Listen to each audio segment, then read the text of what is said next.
కానీ అసలు ఉద్యమంలో లేని మీరు మాట్లాడితేనే కొంత హాస్యాస్పదంగా ఉంది సార్. ఇప్పుడు కేసీఆర్ జాతిపితన కాదనే డిబేట్ ఎవరు పెట్టాలి? ఆనాడు కేసీఆర్ గారితో పాటు ఉద్యమంలో ఉన్న కొందరు నాయకులు పెడితే బాగుంటుంది. అసలు ఉద్యమంలో లేని మీరు ఎవరు జాతిపితో కాదు డిసైడ్ చేస్తేనే కొంచెం హాస్యాస్పదంగా, కొంచెం వెకిలితనంగా మాకు అనిపిస్తుంది. ఎట్లా అంటే ఇప్పుడు ఎప్పుడైనా కూడా అవతల వ్యక్తిని మనం డిసైడ్ చేయాలి. అవతల వ్యక్తి క్యాపబుల్ ఇది అని డిసైడ్ చేయాలంటే ఆ వ్యక్తితో సమఉజ్జుడై ఇక్కడ ఉండాలి. సమఉజ్జుడై ఇక్కడ ఉండాలి.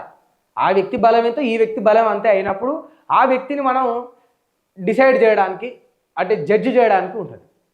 అసలు ఆ సబ్జెక్టే లేదు, ఆ పాత్రలే లేదు, ఆ కోవాలనే లేకుండా నువ్వు ఇంత, నువ్వు అంత, నీ పాత్ర ఇంతే, నీ శక్తి ఇంతే, నీ పోరాటం ఇంతే అంటే ఎట్లా జనాలు ఎట్లా నమ్ముతారు సార్?